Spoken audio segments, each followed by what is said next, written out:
Salut à toi l'investisseur, j'espère que tu vas bien. Le sujet du jour très important si tu possèdes des crypto-monnaies, comment sécuriser tes crypto-actifs pour ne pas les perdre, ne pas te les faire voler, te les faire hacker et nous allons voir tout de suite quelles sont les différentes options possibles.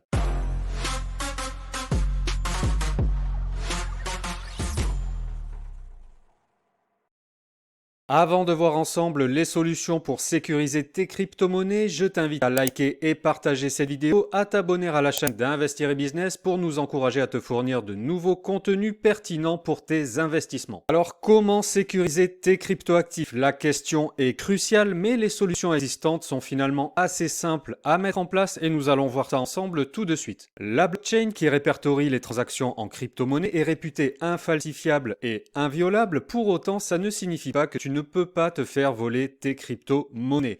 C'est un risque dont tu dois avoir conscience et contre lequel tu dois absolument te protéger. De la même manière que si tu achètes de l'or par exemple, tu ne vas pas laisser cet or sur la table de ton salon. Tu vas le mettre dans un coffre-fort, dans un lieu sécurisé ou le confier à une entreprise qui sera chargée de le garder en sécurité. Pour les cryptos, c'est la même chose parce qu'il faut bien comprendre que si tu ne les sécurises pas, eh bien il est possible que tu te fasses pirater et que tu te fasses voler toutes tes crypto-monnaies. Quand tu achètes des crypto-monnaies, il y a trois options possibles pour les conserver. Et tu vas voir que le niveau de sécurité est très variable d'une option à l'autre. Première option, conserver tes cryptos sur une plateforme d'échange. C'est-à-dire sur Coinbase ou sur Binance ou sur n'importe quelle autre plateforme, tu achètes tes cryptos et tu les laisses telles quelles dans le portefeuille que tu possèdes sur l'exchange. Cette solution est la plus pratique si tu fais du trading car tu auras un accès immédiat à tes cryptos pour les revendre ou les échanger, mais en termes de sécurité, c'est l'option la plus dangereuse et cela pour deux raisons. 1. L'exchange peut être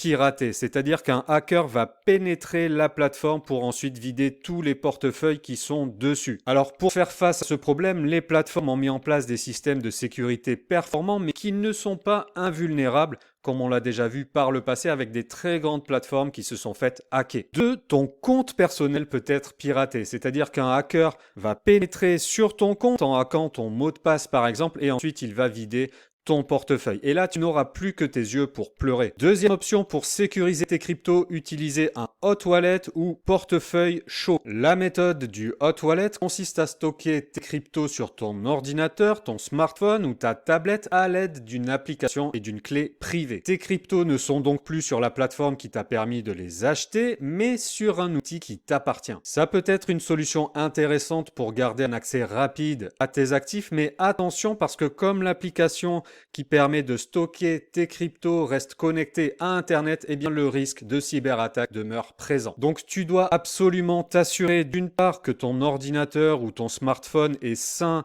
et sécurisé pour ne pas être hacké, et d'autre part que personne n'a accès à ton hot wallet, parce que si quelqu'un parvient à se connecter à ton compte, eh bien tu peux te faire voler tes cryptos. Donc comme la première option, l'option du hot wallet n'est pas totalement satisfaisante car le niveau de sécurité n'est pas optimal du fait que finalement tes cryptos restent accessibles sur Internet et donc accessibles aux attaques. Troisième option pour sécuriser tes cryptos, utiliser un cold wallet. Le cold wallet, c'est un portefeuille froid, ce qui signifie qu'il n'est pas connecté à Internet. Et c'est donc la meilleure solution pour sécuriser tes actifs parce que ça veut dire que tes cryptos ne sont plus accessibles aux hackers.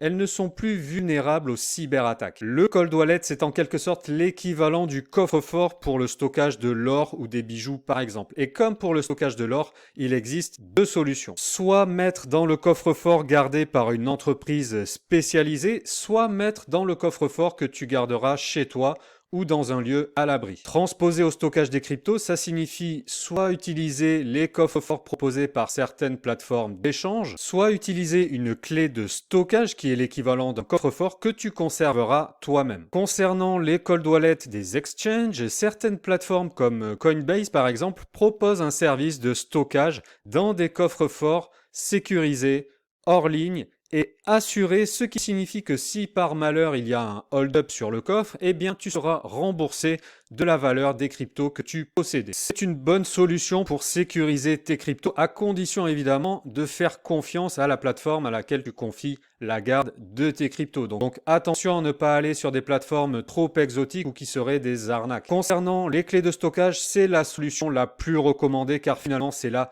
plus sûr car tes cryptos seront stockés hors ligne, près de toi et tu seras le seul à y avoir accès. Actuellement, il y a deux grands leaders pour les clés de stockage, Ledger qui est une entreprise française et Trezor. Alors Ledger est un peu moins cher que Trezor, mais les deux sont de très bonne qualité, donc tu peux y aller les yeux fermés. Pour te montrer à quoi ça ressemble, j'ai ici une clé de chez Ledger. Donc tu vois, c'est très compact et facile à cacher. Si tu en commandes une, tu recevras une boîte comme ceci. Donc là, c'est la Ledger Nano X que j'ai depuis plusieurs années. À l'intérieur de cette boîte, tu auras une notice, tu auras donc la clé et tu as également un cordon qui te sert à relier ta clé à ton ordinateur pour faire le transfert de tes cryptos. Un point très important avec les clés de stockage, c'est la phrase de récupération. La phrase de récupération, c'est une phrase de 20 mots que tu vas devoir composer lors de la première utilisation de ta clé. À quoi ça sert? Si tu perds ta clé physique ou si quelqu'un te la vole, eh bien, tu pourras récupérer quand même toutes tes cryptos grâce à ta phrase de 20 mots. Donc vraiment très important et finalement la phrase est même presque plus importante que la clé elle-même. Pour moi en tout cas, et pas que pour moi d'ailleurs, c'est un avis qui fait largement consensus. La clé de stockage est le meilleur moyen pour sécuriser tes cryptos. Si ça t'intéresse, je te laisse dans la description de la vidéo les liens qui renvoient vers les sites de Ledger et de Trezor qui te permettront d'en savoir plus sur les clés de stockage et d'en acheter une si tu le désires. Voilà, j'espère que cette vidéo t'a été utile, que tu as tout compris. Si tu as des questions, tu peux évidemment échanger avec nous en commentaire sous la vidéo. Je te souhaite une bonne réussite sur les cryptos et je te dis à très vite sur Investir et Business.